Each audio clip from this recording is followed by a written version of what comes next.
పంజాబ్ లో 13 సీట్స్ ఉన్నాయి. ఇది 7th ఫేజ్, చివరి ఫేజ్ లో జూన్ 1న పోలింగ్ జరిగిన ఫేజ్. పంజాబ్ లో 13 సీట్లలో చతుర్ముఖ పోటీ జరుగుతోంది. అది రాష్ట్రంలో 92 అసెంబ్లీ సీట్లు గెలుచుకున్న ఆమ్ ఆద్మీ పార్టీ 117 అసెంబ్లీ సీట్స్ లో 92 అసెంబ్లీ సీట్స్ గెలుచుకుంది ఆమ్ ఆద్మీ పార్టీ 2.5 ఏళ్ల క్రితం. సో అధికార ఆమ్ ఆద్మీ పార్టీ ఒకవైపు, కాంగ్రెస్ రెండవ పోటీదారు, మూడవది శిరోమణి అకాలీ దళ్ 1996 నుంచి 2020 వరకు బీజేపీతో కలిసి ఉండే, కానీ ఇప్పుడు విడివిడిగా పోటీ చేస్తున్నారు. 4th కంటెండర్ గా Bharatiya Janata party, 5th contender గా చిన్న స్థాయిలో పోటీ పడుతున్నప్పటికీ సిమ్రాన్జిత్ సింగ్ మాన్ నాయకత్వంలో అతివాద సిక్కు నాయకుడైన సిమ్రాన్జిత్ సింగ్ నాయకత్వంలో ఉన్న శిరోమణి అకాలీ దళ్ అమృత్సర్. సో ఈ పాలిటిక్స్ గురించి నేను అంతకుముందు ఒక వీడియోలో కూడా మాట్లాడాను. కానీ పంజాబ్ లో ఒక ఆసక్తికరమైనది ఏంటంటే కాస్ట్, క్లాస్, రిలీజన్, ఈ మూడింటి మధ్య వెరీ ఇంట్రెస్టింగ్ ఇంటర్ప్లే ఉంటుంది. సో 1996 నుంచి 2020 వరకు శిరోమణి అకాలీ దళ్ బీజేపీల మధ్య అవగాహనతో ఎన్డీఏ బలమైన కూటమిగా ఉండేది. కారణం ఏంటంటే అకాలీ దళకు ప్రధానంగా సిక్కులు, గ్రామీణ ప్రాంతాలు, రైతులు బేస్. భారతీయ జనతా పార్టీకి హిందువులు, పట్టణ ప్రాంతము, ట్రేడింగ్ కమ్యూనిటీ బేస్. సో ఇద్దరి సపోర్ట్ బేస్ లో ఓవర్లాపింగ్ లేదు గనక ఇద్దరు కలవడం వల్ల అరిథమెటిక్ అడ్వాంటేజ్ వచ్చింది, పొలిటికల్ కెమిస్ట్రీ అడ్వాంటేజ్ వచ్చింది. బలమైన కూటమిగా శిరోమణి అకాలీ దళ్, కాంగ్రెస్, బీజేపీ ఉంటూ వచ్చింది. కానీ 2019లో మోడీ అధికారంలోకి వచ్చాక ఫార్మ్ లాస్, వ్యవసాయ చట్టాలు తీసుకురావడం, సిక్ ఫార్మర్స్, ముఖ్యంగా అకాలీ దళ్ వెనకాలండే జాట్ సిక్ ఫార్మర్స్ ఈ వ్యతిరేక పోరాటంలో, వ్యవసాయ చట్టాల వ్యతిరేక పోరాటంలో ముందు వరుసలో ఉండడంతో అకాలీ దళకి ఇబ్బంది అయింది. పంజాబ్ లో ఇబ్బంది కాదు కానీ ఢిల్లీ ప్రభుత్వ విధానాల వల్ల ఆ ఇబ్బంది, కేంద్ర ప్రభుత్వ విధానాల వల్ల. దాంతో అకాలీ దళ్ తన సపోర్ట్ బేస్ పోతుందన్న భయంతో బీజేపీతో విడగొట్టుకొని విడిగా పోటీ చేస్తుంది. ఈ మధ్య సీట్ల సర్దుబాటుకు చర్చలు జరిగినా విఫలమైంది. ఇప్పుడు బీజేపీ ఇండిపెండెంట్ గా పోటీ చేస్తూ సిక్కుగడ్డ పైన తన హిందుత్వ పాలిటిక్స్ ను ఎక్స్పెరిమెంట్ చేస్తోంది. సో మెజారిటీ సిక్కు ప్రజలు, అఫ్ కోర్స్ అందరూ సిక్కులైనా హిందువులైనా పంజాబీ మాట్లాడతారు, కానీ సిక్కు గడ్డ పైన హిందుత్వ పాలిటిక్స్ ఎలా పనిచేస్తాయి? సాధారణంగా బీజేపీ నమ్మకం ఏంటంటే సిక్కు పాలిటిక్స్ కోమో పోటీదారులు ఎక్కున్నారు. ఆమ్ ఆద్మీ పార్టీ కూడా ప్రధానంగా సిక్కు ఓటర్ల పైన ఆధారపడి రాజకీయం చేస్తుంది. సో ఇక కాంగ్రెస్ పార్టీలో సిక్కు ఓటర్స్, సిక్ నేతలు ఉన్నారు, హిందూ నేతలు ఉన్నారు. అకాలీ దళ్ కూడా సిక్ ఓటర్స్ కు పోటీ పడుతుంది. అలాగే సిమ్రాన్జిత్ సింగ్ మాన్ నాయకత్వంలోని శిరోమణి అకాలీ దళ్ అమృత్సర్ కూడా పోటీ పడుతుంది. అందువల్ల సిక్కు ఓటర్ ఏమో డివైడ్ అయి ఉన్నాడు వివిధ పార్టీల మధ్య. ఈ మధ్య కెప్టెన్ అమరేందర్ సింగ్, కాంగ్రెస్ మాజీ ముఖ్యమంత్రి, బీజేపీలో చేరడము, ఇతర సిక్కు నేతల్ని కూడా బీజేపీ చేర్చుకోవడం ద్వారా తాను కూడా సిక్కు ఓటర్లో ఓటింగ్ లో వాటా కొరకు బీజేపీ కూడా దిగింది. ఇలా సిక్కు ఓటేమో వివిధ పార్టీల మధ్య డివైడ్ అయి ఉంది. హిందూ ఓటు తనకు అనుకూలంగా కన్సాలిడేట్ అయితే పంజాబ్ లో తాను ఒక బలమైన శక్తిగా ఎమర్జ్ అవుతుందనేది బీజేపీ రాజకీయం. ఎందుకంటే హిందూస్ నాకు గుర్తున్నంత వరకు 38% ఏమో ఉంటారు, 38.5%. సో అందువల్ల బీజేపీ పొలిటికల్ ప్రయోగం ఏంటంటే సిక్కు ఓటు డివైడ్ అవుతుంది, హిందూ ఓటు తనకు అనుకూలంగా కన్సాలిడేట్ అవుతుంది. దానివల్ల కొంతైనా కొంత సిక్కు ఓటు కూడా తెచ్చుకుంటే అమరేందర్ సింగ్ లాంటి నేతల సాయంతో తాను ఒక బలమైన శక్తిగా ఎమర్జ్ కావచ్చు అనేది బీజేపీ అంచనా. కానీ ఇక్కడ సమస్య వస్తుందంటే ఆమ్ ఆద్మీ పార్టీ క్లాస్ పాలిటిక్స్ నుంచి, అలాగే హిందూ సొసైటీలో ఉన్న కాస్ట్ డివిజన్ నుంచి సమస్య వస్తుంది.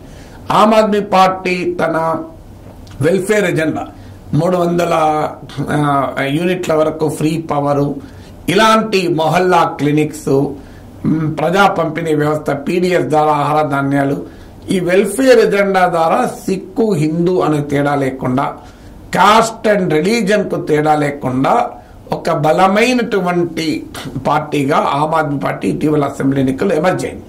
అందులో ఆమ్ ఆద్మీ పార్టీ ఈ క్లాస్ పోలరైజేషన్ వల్ల హిందువుల్లో కూడా రిలీజియన్ బేస్డ్ పోలరైజేషన్ కాకుండా క్లాస్ బేస్డ్ పోలరైజేషన్ ఆమ్ ఆద్మీ పార్టీ తీసుకొచ్చే అవకాశం ఉంది కనుక బీజేపీ హిందుత్వ పాలిటిక్స్ కు ఛాలెంజ్. రెండో ఛాలెంజ్ అంటే కాస్ట్ ఛాలెంజ్. కాస్ట్ ఛాలెంజ్ ఏంటంటే హిందూస్ కన్సాలిడేషన్, హిందుత్వ చుట్టూ అప్పర్ కాస్ట్ హిందువుల్ని యునైట్ చేయగలుగుతుంది బీజేపీ, కానీ ఓబీసీ హిందూస్ ను అలాగే షెడ్యూల్ కాస్ట్ హిందూస్ ను చేయలేకపోతుంది. ఎందుకంటే పంజాబ్ లో ఉన్న ప్రత్యేకత ఏంటంటే 32% దళిత్ పాపులేషన్. చాలా మంది తెలియదు. మీకు బహుజన్ సమాజ్ పార్టీ ఫౌండర్ అయిన కన్షీరామ్ కూడా పంజాబ్ రాష్ట్రానికి చెందినవారు, చాలా మంది యూపీకి చెందినవారు అనుకుంటారు. సో కన్షీరామ్ కూడా పంజాబ్ లో కన్నా యూపీలో ప్రభావం చూపాడు, అదే విషయం. పంజాబ్ భారతదేశంలోనే అత్యధిక ఎస్సీ పాపులేషన్ ఉన్న స్టేట్ పంజాబ్. అయితే అక్కడ ఏంటంటే రిలీజియన్ బేస్ గా కూడా డివైడ్ ఉంది. 19.4% ఆఫ్ పంజాబ్ పాపులేషన్ సిక్ ఎస్సీస్, ఇక మిగతా 12.4% హిందూ ఎస్సీస్. అంటే 32% ఉన్నా వాళ్ళు డివైడ్ అయ్యారు. 19.4% సిక్ ఎస్సీస్, 12.4% హిందూ ఎస్సీస్. ఈ డివిజన్ వల్ల ఏంటంటే మనకు సిక్కులు ఎక్కువ ఉన్నట్టు కనబడ్డా, బట్ ఆ తేడా కూడా ఉంది. ఇప్పుడు సమస్య ఏమవుతుంటే హిందూ పాపులేషన్ మొత్తం పంజాబ్ పాపులేషన్ లో 38% ఎబో ఉన్నా అందులో 12% వరకు కూడా ఎస్సీస్. సో వీరు దే ఆర్ నాట్, వాళ్ళు హిందూ అప్పర్ కాస్ట్ హిందూస్ లో ఉన్నటువంటి హిందుత్వ ప్రభావం ఈ ఎస్సీస్ లో లేదు. అందుకే బీజేపీ తెలివిగా సోషల్ ఇంజనీరింగ్ కూడా తీసుకొచ్చింది హిందుత్వానే కాకుండా. ఎందుకంటే సిక్కుల్లో కూడా కాస్ట్ డివిజన్ బీజేపీ ఉపయోగించుకునే ప్రయత్నం చేస్తుంది. అక్కడ మీకు 6 లో జాట్ 6 చాలా పవర్ఫుల్. మీకు ఫార్మింగ్ కమ్యూనిటీ అంతా అగ్రికల్చర్ అంతా వాళ్ళ చేతిలో ఉంటుంది. అదే సమయంలో మజాబీ 6 అంటారు, వాళ్ళు మెయిన్ గా మా వీకర్ 6 ఎస్సీస్. వీళ్ళు ఎక్కువ భూములు ఉన్న వాళ్ళకి కాదు.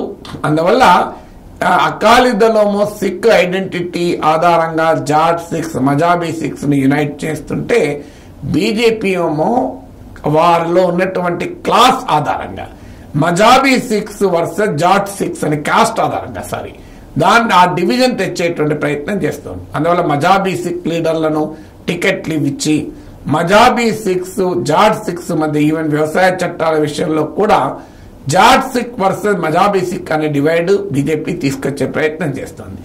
అలాగే హిందూస్ లో కూడా వాల్మీకి దళిస్ అంటే with in the schedule caste కూడా వీక్ ఒక కంపారిటివ్లీ మోర్ వీకర్ దళిస్ అయినటువంటి వాల్మీకీస్ ను అట్రాక్ట్ చేసేటువంటి ప్రయత్నం చేస్తున్నారు. ఎందుకంటే అక్కడ రవిదాసియా కమ్యూనిటీ అని ఇంకో కమ్యూనిటీ ఉంది. ఈ రవిదాసియా కమ్యూనిటీ ఏంటంటే హిందూస్ అఫీషియల్ గా, కానీ వాళ్ళ రిలీజియస్ ప్రాక్టీసెస్ సిక్లకు దగ్గరగా ఉంటాయి. సో సిక్ రిలీజియస్ ప్రాక్టీసెస్ పోలి ఉంటాయి రవిదాసియా కమ్యూనిటీ. సో అందువల్ల షెడ్యూల్ కాస్ట్ లో కూడా ఒక వర్గం సిక్ రిలీజియస్ ప్రాక్టీస్ కు దగ్గరలో ఉండడం వల్ల కూడా హిందుత్వ పాలిటిక్స్ కు ఒక ఛాలెంజ్.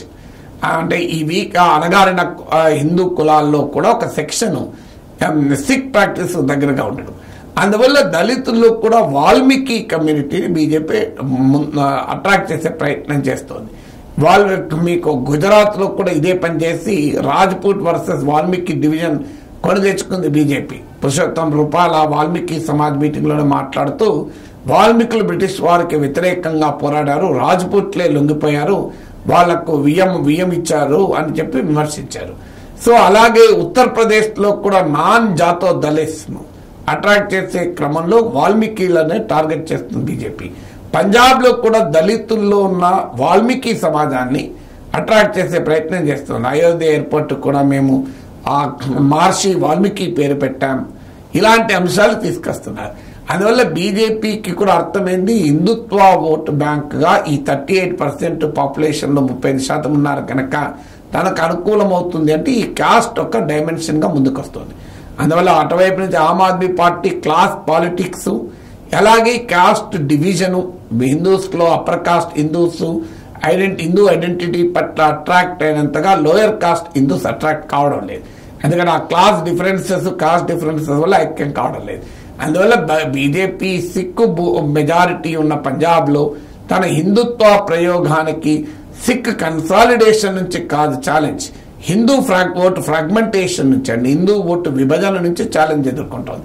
వాస్తవంగా సిక్కు ఓటు డివైడ్ ఉంది కనుక బీజేపీకి అడ్వాంటేజ్ కావాలి. కానీ హిందూ సొసైటీలో ఉన్నటువంటి డివిజన్ వల్ల హిందూ ఐడెంటిటీతో ఐక్యం చేయలేకపోవడం వల్ల పంజాబ్లో బీజేపీ హిందుత్వ ప్రయోగం ఎంతవరకు సక్సెస్ అవుతుంది అనేది క్వశ్చన్ మార్క్.